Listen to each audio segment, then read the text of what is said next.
Hello everybody. You notice how I always start the videos with that? Hello everybody.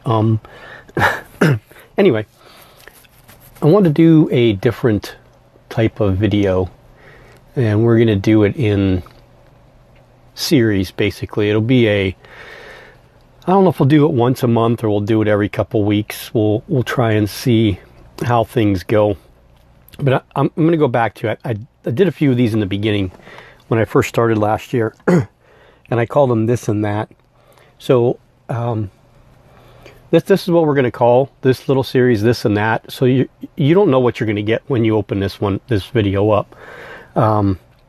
It could be anywhere from information to observation to a topic to feeding to who knows, transfers.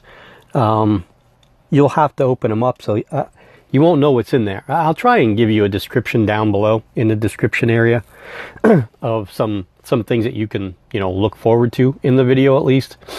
That way, if nothing in there interests you, you can kind of skip it. But so it's going to be a bunch of different clips. Again, I don't know exactly what we're going to do, how we're going to do it, and when we're going to do it.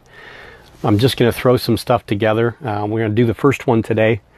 There'll be a handful of different things to go over. So the first one is here. Yesterday I fed all the guys in the baseball cube or softball cubes, and I fed the Lasiodorides polycusplius because it hasn't molted in forever. So I keep thinking it's in pre-molt, but I never know. It's not completely dark, it's just got a big abdomen. And I also fed the Brachypelma classii and the Brachypelma hamori. These are the three that did not eat their crickets whatsoever. Now, the Lasiodorides polycusplius seems to be was just fine. I got the cricket out of that one. And the same with the classii. He just hid. This is the Brachypelma hamori. This is Maligro. This spider here I got from Anastasia at NetBugs a while ago, a year and a half ago. I'd have to look. It was cold, let's put it that way. And when they came in, there was this one, a Brachypelma amelia, and I honestly don't remember what the other one was. There were three of them that came together, I think. And this one came in, wasn't moving whatsoever. I mean, I thought for sure it was dead. I got a hold of her and I told her, I put it in the enclosure. It was on its side, basically. Almost like you would be sleeping, with your arm under the pillow on your side. That's what the spider looked like when I put it into the enclosure. Went to work, came home later that night. And when I came home, it was crawling around. So it probably just needed to warm up, probably got a little bit of, excuse me, I'm going to sneeze here in a second. Keeping it real. And thank you for anybody that said God bless you. Yeah, thought it was dead. So we named it. I talked about it on one of the groups, and one of my friends said you should name it Maligro, which is Spanish for miracle. So that's what we named it. Anyway, cricket's in here, and you could see where the spider is. It refuses to come down because the cricket's running around his enclosure. And I will take the cricket out here when we're done, and he'll come back down. That's what'll happen. He does it all the time. When he doesn't want to eat, he runs from them and hides. That's the way he hides. So this will be, like I said, other odds and ends stuff's coming up. Again, I don't know what we're going to do. I'm try and do some different things. I got some things that I want to do today, but I don't know exactly what's going to happen, so I'm not going to tell you what's coming up. But this is kind of like the intro for this one. This first edition of This and That 2018, I'd like to at least do it once a month. So we'll have 12 of them. The videos will probably it'd be in the neighborhood of 30 minutes long, probably. So yeah. So let's I'm gonna guys cut you off here at the end of this one here, and then we'll see what happens next. Okay, well here's Arkham. We're going to feed Arkham. Try to get some good fang action and maybe some happy dancing. So we're going to take the cover, slide it off just a little. We're going to get Arkham a nice, fat, juicy, super, oh yeah. Yeah, he was just a little hungry.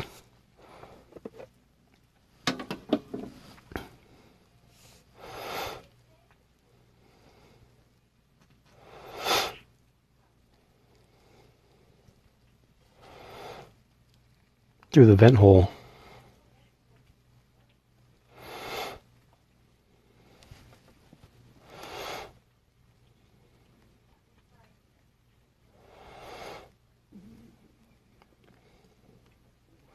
Feisty dude.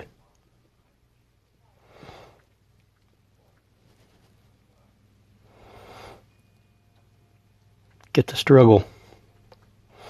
It's always a struggle with the worms.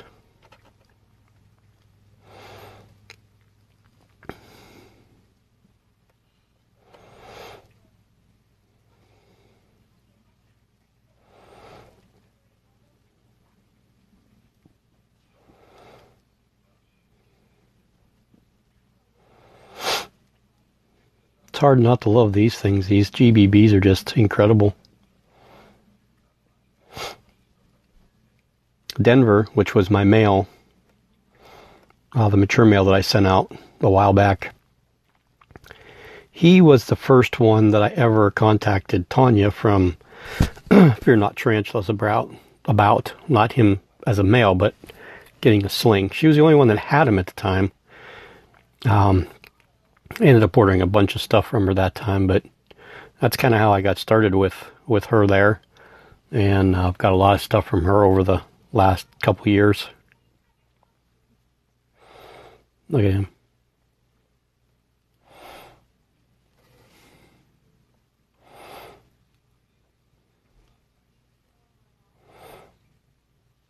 See if we can get some better light on him. Maybe.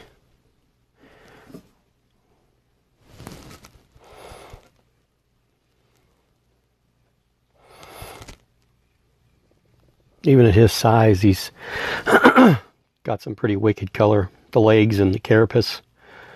His abdomen still has got the Batman symbol there. Big urticating patch. Looks like he's been flicking a little bit right there on that right side.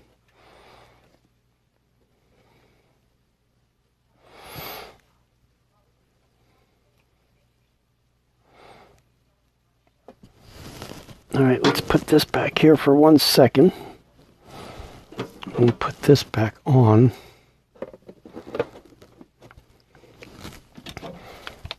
Do this.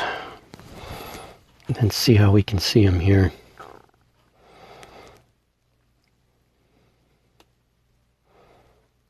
Not too bad.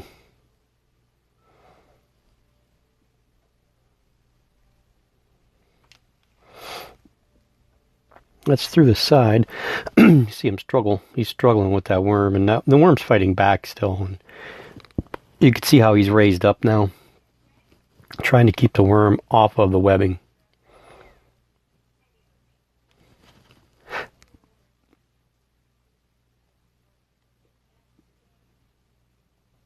Okay, well, that's Arkham. A little bit of fang action. Nice quick takedown. Beautiful spider. Might as well keep with the GBB theme. This is Chindi. Chindi has been rehoused into that. She was in that container there. The tall, thin container. I just didn't like the way it worked for her. And visually, it was hard to see her. So this is a little bit better setup for her. Not the most ideal, because it could be deeper, you know, a little bit taller. But she's done some serious. I just moved her in yesterday. She's, out of the 3 GBBs I have so far, I think she's the best webber. Arkham probably has the most, and but I think that Chindy's done some serious webbing done. So yeah, we moved her yesterday, and I fed her, and she took it right away. So we have her.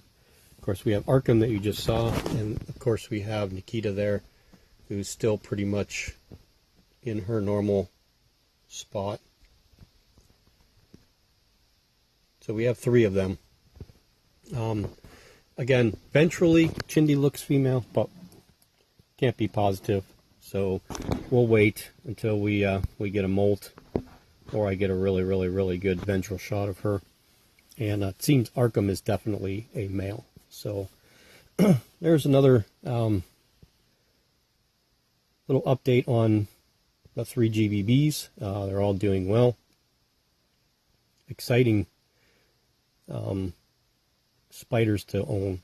I really think that you should really consider, if you don't have one of these, you should really consider getting one. And you know, I mean, I was asked, now that I have the female, if I would mate the male, which is Arkham, with her. Absolutely, when he matures, that would be something that I would consider doing. These are very easy spiderlings to move. You know, they're very popular, and having a handful of them around is never a bad thing anyway. So, okay, well, that's those 3. Nikita's moving. She hasn't been moving a bunch lately, but she was moving a little bit last night.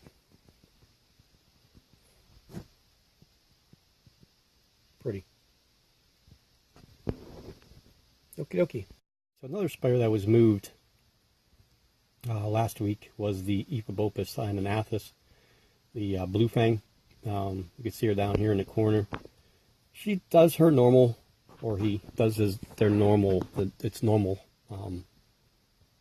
Yeah, it's normal thing. If you see, you could see the way that it dug. Okay, when I first put it in, she was underneath here, and you could see that there's been, you know, there was some digging under the log there. And then I left her alone, didn't bother her at all. And yesterday I noticed this ridge all the way across is like a valley, and she built this dirt all the way up to the top of the lid. She has an escape route there now, which she didn't have earlier, so she can get out right here to come through the enclosure this way if she so chooses. But she's been slowly but surely over the course of today starting to move her burrow to the left here, going to an L. So I'll be curious to see how far she actually goes, because in the other enclosure she didn't have a ton of room to do what she wanted to do, so she built a second burrow on the other side and then vacated her first one and was pretty much using this one. So I mean, the enclosure is really nice looking, the way that, you know, everything is stacked in there. Put the light on top and you can kind of get an idea. You know, the plants on this side, and I just put plants pretty much anywhere that she could anchor webbing to, which she hasn't done, period. She didn't web, I mean, she did web the last one, but she's got a lot more space here to go where she wants to go, so I don't know how much webbing she'll, actually do in this one. But so I want to update you guys on her. That's really all the updates. I mean, I moved, you know, I mean, we moved these guys. I don't know if we went over those or not, but goodness, I don't know who's in what anymore. This one here is the Holothele longipes moved out of the Systema, or the, I call them the Dollar General containers, the DG containers, moved into there. And also the Neoholothele Insei, which is in there, was in a Systema. And this is the Brachypelma Emilia. And of course the top one I think is the Brachypelma, or the Grammostola pulchrates. So those ones are moved. We're down to only 4 Manuses left. 2 died yesterday. So I again, I don't know. I don't know how many of these 4 are going to make it, if any of them do or not. Yeah, they're fed right now. They're all munching on little fruit flies. So we have that enclosure that's open that I don't know who we're going to move in it. And then I got a new little Glad. Let me go get it. Give me a second. Okay, this is a 1.7 liter 7 cup storage container, a Glad container, similar to those, except for this one is more elongated. Okay, so it's the same as those, except for not as tall. So what my plan is for this is because the reason I got this was one specific reason, really. My Chilobrachys fimbriatus, you can see here. See the mold? It's just not going away. I tried stirring it up. I also tried, you can see him, he's out right now, putting springtails in there. And believe it or not, I think he was eating them because he was running around like he was chasing something. So I'm thinking he might be eating them, but I have no idea. But anyway, as much as I don't want to move him because he's really starting to web things up now, and you can see he's in pre-molt, he's getting bigger. And he's bringing dirt up to the top, so I may give it one more shot to try and eliminate this mold. If I can't eradicate it by the end of the week, then I think this is going to be the enclosure for the fimbriatus. So to give it some room, I could set it up real nice, give it some deep substrate, give it enough room to burrow, give it enough room to web up on top, and have a nice enclosure for it for, you know, a handful of molts. So we'll see. Again, I'm gonna give it 1 week to get rid of this mold. So I'm not putting any water. I'm not spraying it. I'm trying to keep it dry. Hopefully it'll go away because it is really starting to take to it. And then I'll just put this off to the side till it molts. Then I'll move it. This guy's starting to get big too. Starting to gain some size. The Chilobrachys species cancrushan. So I could always get another 1 or 2 of these. They were at Gabe's. Same price, $4.99 as the taller ones were. Okay, so yeah, new digs for a couple tarantulas and a new enclosure for somebody. Okay, so I'm gonna try and feed a few, 3 actually. This is Obi, the Brachypelma hamori. Has been doing pretty well. Moved his plants around up here. He spent a lot of time up there, but he didn't like the way that they were arranged, so he moved him. But he's down in his little den right there. So hopefully this enticing, yummy mealworm, superworm, might get him to come out.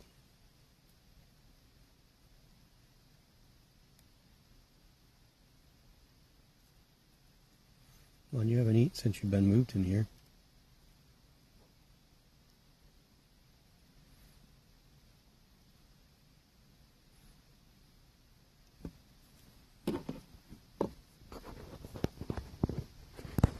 Well, he's got him.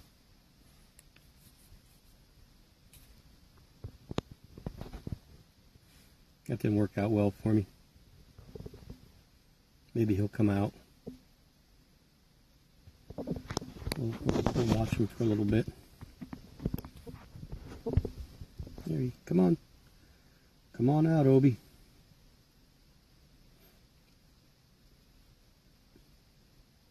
Everybody'd like to see you.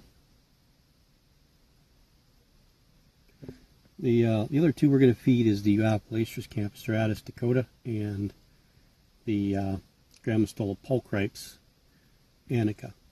We'll see what Anika looks like. I haven't looked at her for a few weeks. Actually, since I moved Obi and Dakota into these, I haven't really checked up on her.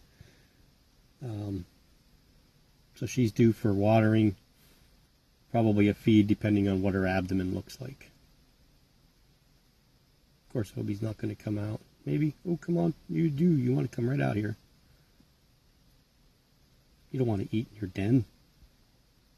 Who wants to do that? This is the first time I fed him a superworm.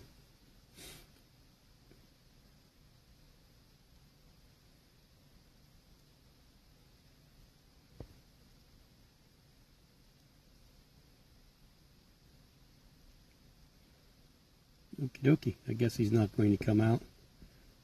So we will put him off to the side, and we will get Dakota, the Euoploistrys campostratus.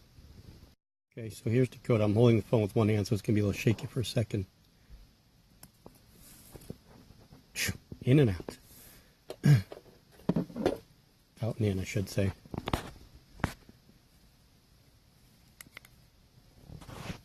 And this is kind of a good indication of, you know, the importance of hides with certain tarantulas.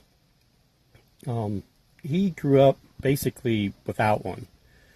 I didn't really have anything specific I put in there with him, and his substrate level wasn't extremely high, so he hadn't really any way to move. So what he did is dug just a little tiny indention in the ground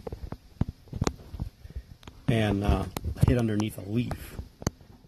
Now he's got this big, beautiful cave that he can go in, and he's really utilizing it. And he's been actually he's a very good display spider, and he will be as he gets older. You know, the males look just as pretty as the females do. He's a real good eater. I haven't attempted to hold him because he is a tad bit skittish, so I'm hoping maybe as he gets a little bit bigger, he'll be a little bit bolder.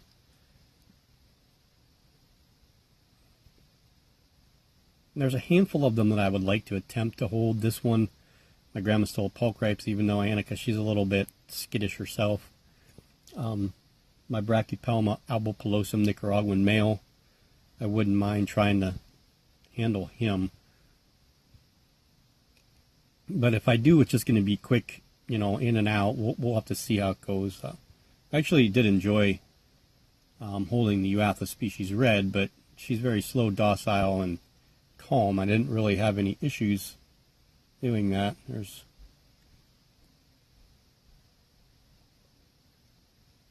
Nikita's doing some webbing. Okay, so that's Dakota, suspected male Euoploistrys campostratus. Hopefully we'll be able to confirm one way or another with the next molt. Excuse me, that was interesting. And I'm going to get Annika, and we'll try and feed her, and we'll be right back. Okay, I'm hoping that the sound was okay for Dakota, because it seemed like maybe the microphone wasn't plugged in all the way. But here is Annika. Let's see if maybe she'll feel this worm.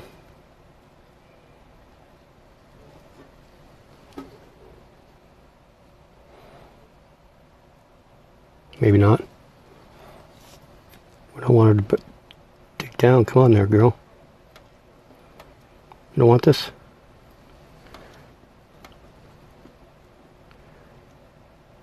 No?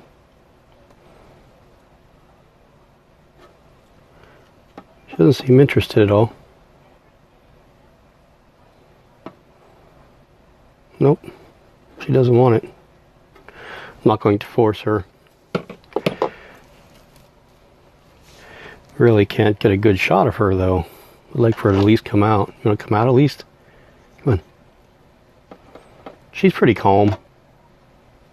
Come on. Come on. Everybody wants to see you. There you are. See, and they can threat pose. Gramostol Pulchripes. Threat pose.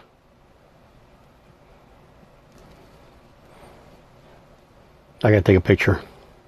So she's still kind of that way.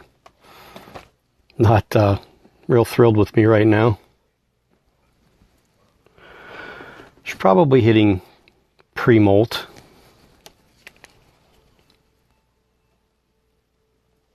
If she ever settles herself back down again. You could see what they do when they threat pose. They separate their chelicerae, and that gives them, you know, they're telling you to leave me alone. And when they separate their chelicerae like that they're ready to strike. So, you know, I mean, if I put something in front of her, she may attack it, she may not. This is just actually a warning with her. never seen this out of her before, but she has been a somewhat skittish Grammostola pulchripes. Cujo's much calmer, and she's been this way pretty much from the beginning. I got her in as a half-inch sling or 3/4 inch sling probably a couple years ago. Thought she was a male till her last molt, and then she surprised me. Okay, dear. You can stop now. But she didn't want to eat, so we're not going to mess with her anymore. I'm just going to fill up her water dish here. And then cover her back up. She's still unbelievable. Okay. Okay, so we're going to end this and that today. Well, no, we're not. I'm going to talk about one small thing after I try and feed our famous Orphanaicus philippinus. See if possibly, maybe, we can get her to be interested in this worm, maybe.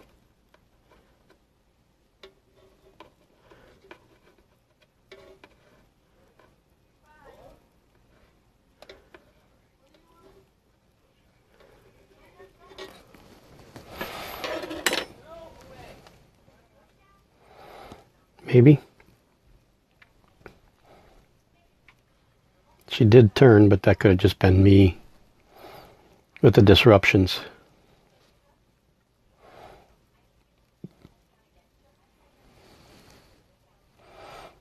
Well, I'd really like to see her eat. That would be a bonus.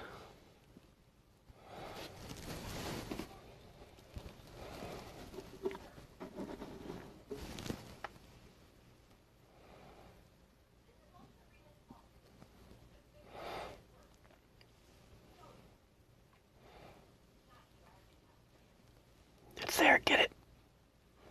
Come on, Cheeto. You can do it. This is an interesting perspective.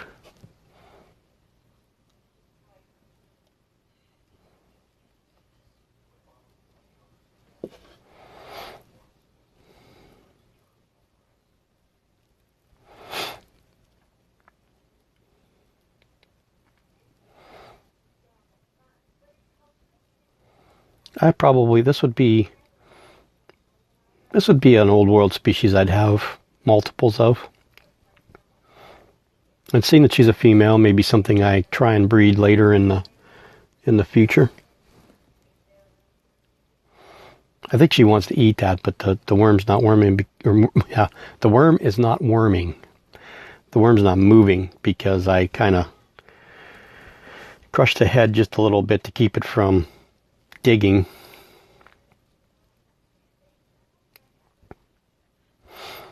Now I don't want to poke a stick in there at her.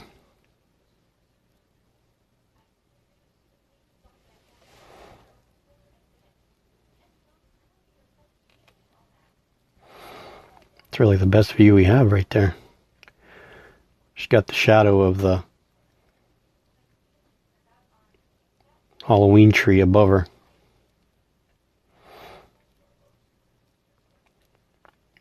Okay, well, we're going to end her here. If she decides to grab this, maybe we'll add it in.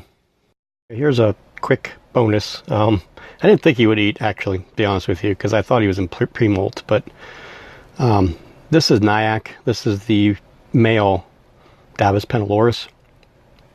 I thought for sure he's refused food for the last, I don't know, month and a half, 2 months or so. Hasn't eaten anything. His abdomen got large. I thought for sure he was going to be molting soon, probably penultimate, if not this molt, the next molt. So I decided, well, what the heck, I'm going to throw a super worm in there with a crushed head and see if he'll take it, and he nailed it right off the bat. I really didn't think he would do it, or I would have recorded it. So there he is anyway. Again, this is another species that, to me, it goes along the lines with GBB. This is an excellent spider. Same kind of demeanor as the GBB.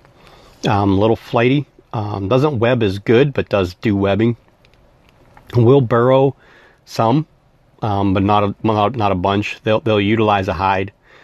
They're easy to keep dry. Water dish, something to anchor on, something to hide in, and feed them. They're a great looking spider. They used to be classified as the, yeah, I'm not going to remember it now. I'm going to have to look it up what they used to be called. I can't it was fasciitis, Cyclosternum fasciitis, or fasciitum, Cyclosternum fasciitum, which they're not in the hobby. The C. fasciatum or the Davis fasciatum. The difference between them is the fasciatum have a dark carapace. This one's got that bronzes pinkish carapace. So these are Davis pennilores. There's a little bit different in the marking on the abdomen as well. But another great species from Costa Rica, Costa Rican tiger rump. Just a great spider. I have 3 of them. My plan is to breed him with my female, and hopefully we'll get little baby Davis pennilores.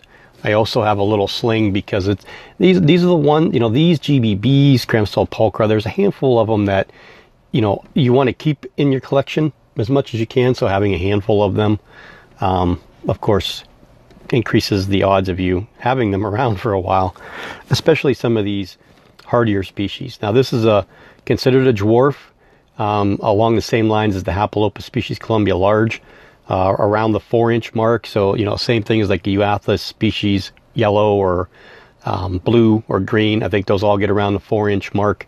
These Hapalopus species Columbia large, which I said, the Dolichothele diamentinensis. A lot of the South American spiders they call dwarfs are still 4-inch spiders, which is a pretty decent sized spider. The Holothele longipes. A 4-inch spider is nothing to gawk at, to be honest with you. That's a good sized spider. And I've said it before. If all my spiders could be 4 inches as adults, I'd be perfectly content with that. You do want to have a couple of those big, massive monsters. The A-gens, Elasiodora pyarabana, Elasidora klugi. We'll get that way in a couple years. So yeah, I mean, you have to have a couple of those big ones, but I don't mind the 4-inch ones. They don't take up a ton of room, but you can get them in decent display containers at a decent price.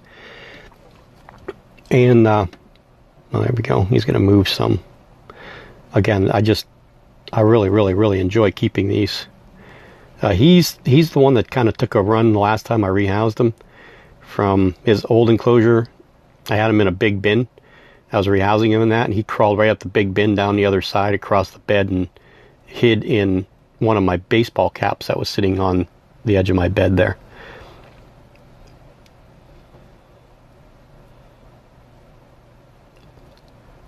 So we didn't get to see him eat, but we're going to get to see him do a little bit of dancing.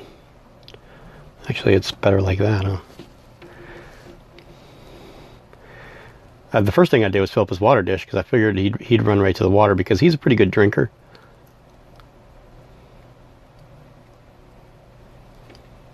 You can see him putting down webbing there. Going to protect his stash, keeping the worm up in the air the whole time.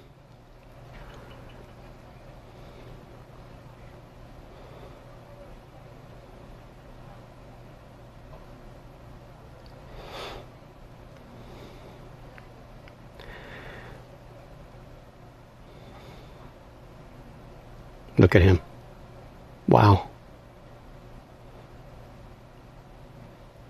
Look how far he's got those fangs spread apart.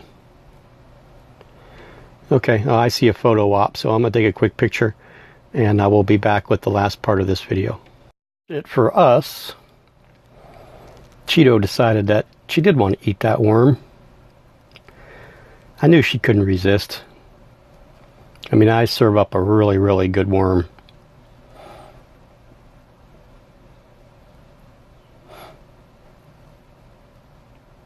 So we'll kind of observe her for a couple minutes doing her thing. And again, you can see how upright she is. She's using the high point here. She's got her leg up here. Her front legs are up. She's keeping the worm up off the ground. You can see how high up her back legs are pushing her up in the air. Again, I really strongly believe it's to keep the prey from getting a foothold on the ground. And the struggle, it'll be easier for her to deal with than it will be for El Wormo.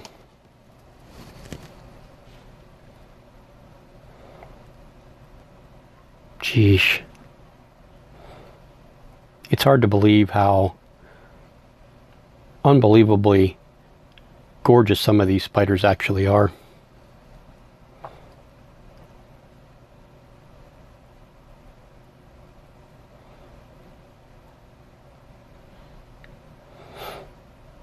That makes me happy. We got a nice fat juicy worm into Cheeto, into the Davus peniloris, Obi 8, Dakota 8. We fed Arkham earlier. Yeah, everything's looking good here. Okay, so the end of video, I'm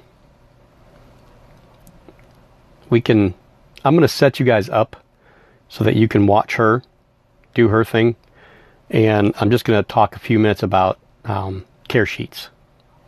Okay, so hopefully she'll do some interesting stuff while we're talking. I don't want to talk too long about this because I think that some of these topics need to have their own video, so that we can get it a little bit more into detail on them. With care sheets, I know that you'll go on groups, and a lot of people that watch these YouTube videos are also members of, a lot of the YouTube groups, or not YouTube, but Facebook groups, sorry.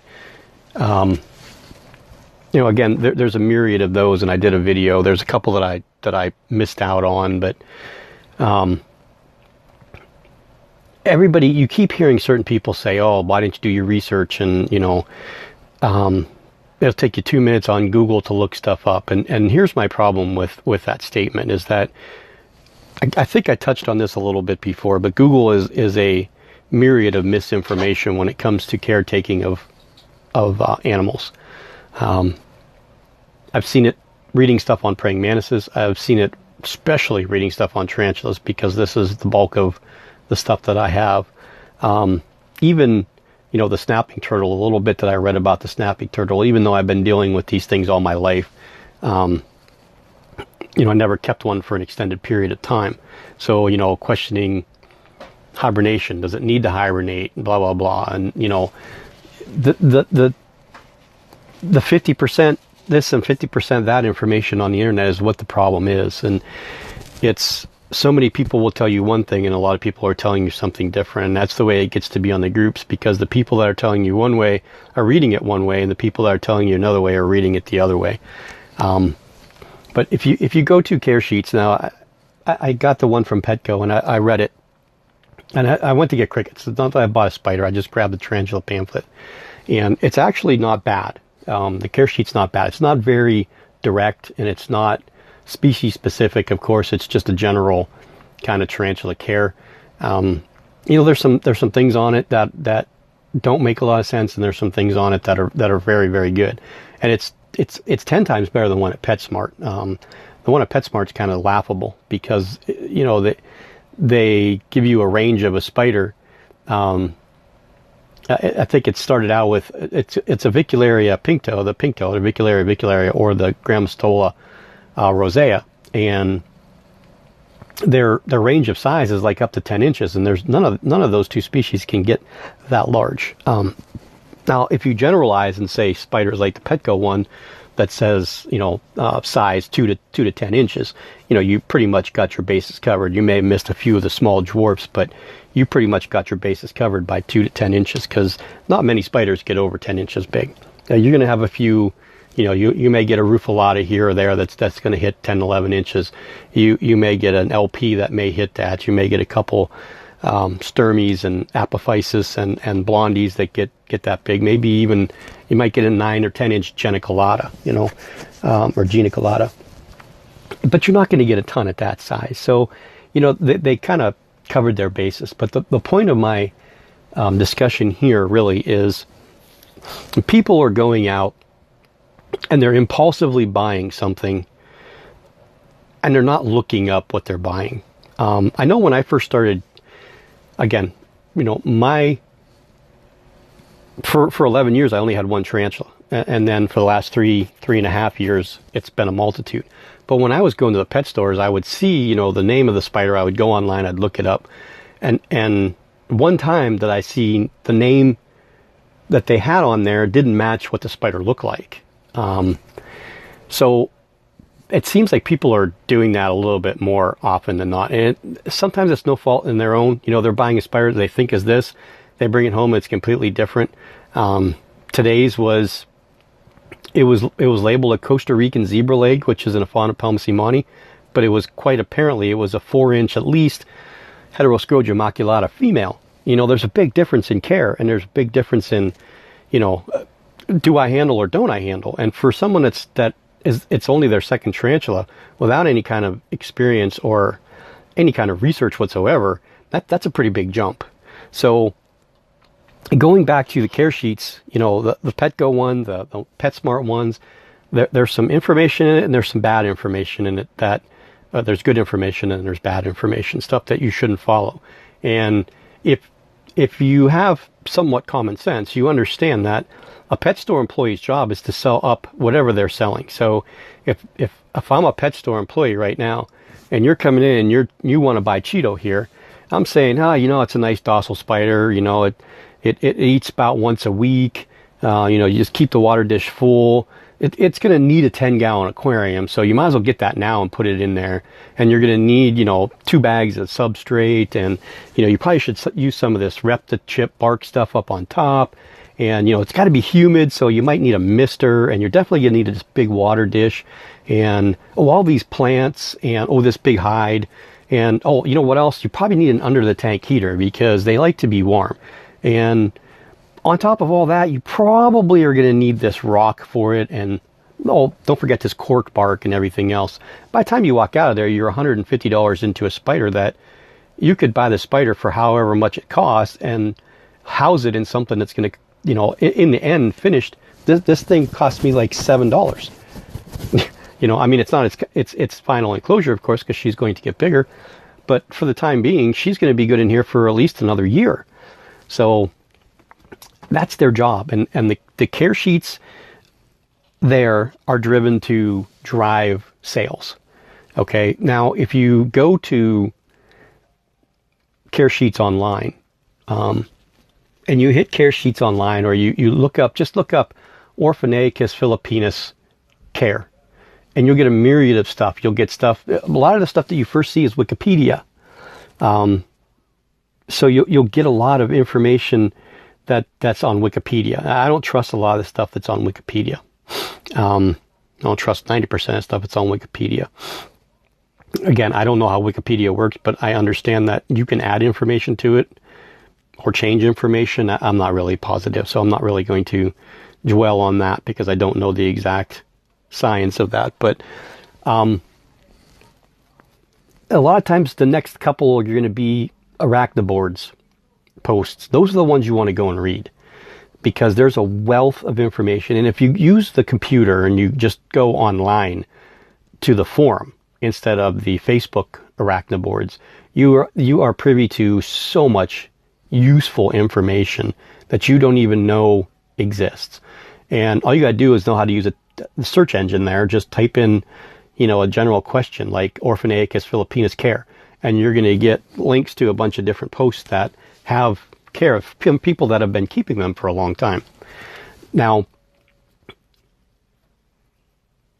there's a lot of crap information out there too. So knowing what to believe is the hard part, especially when you're doing online research, because we're programmed to believe the stuff on the internet, because as a whole, believe it or not, humans are a trusting creature, more than we should be.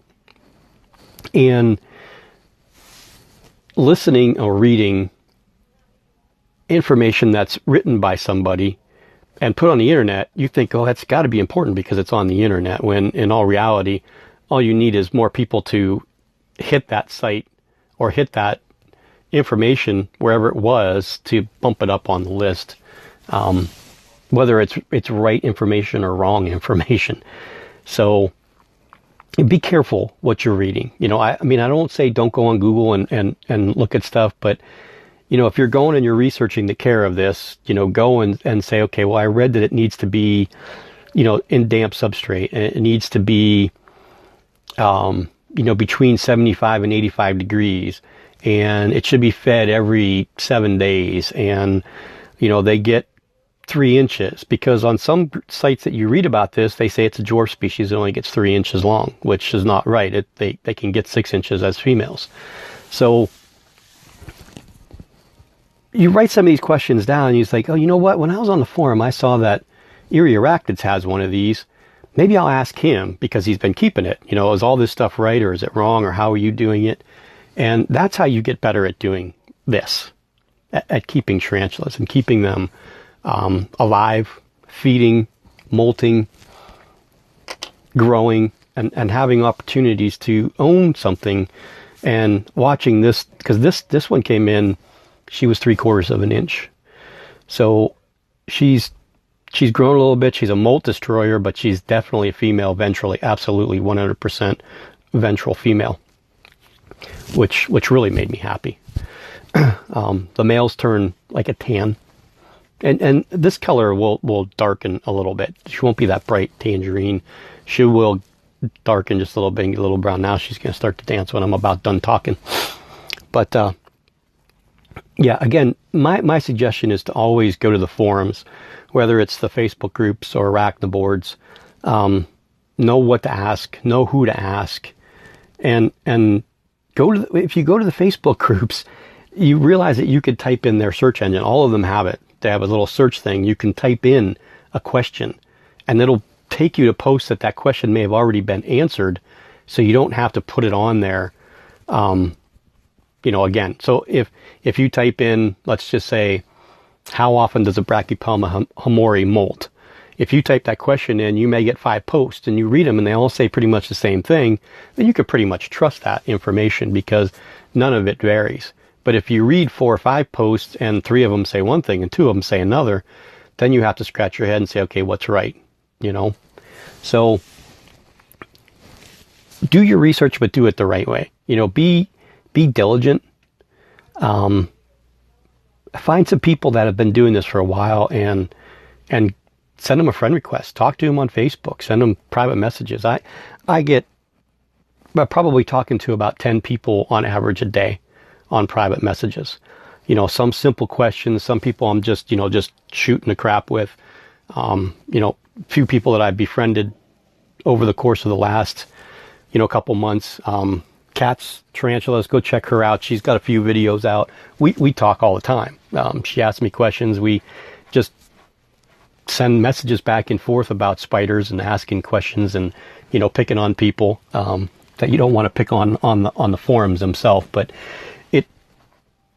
it's a very, very close knit community if you get with the right people.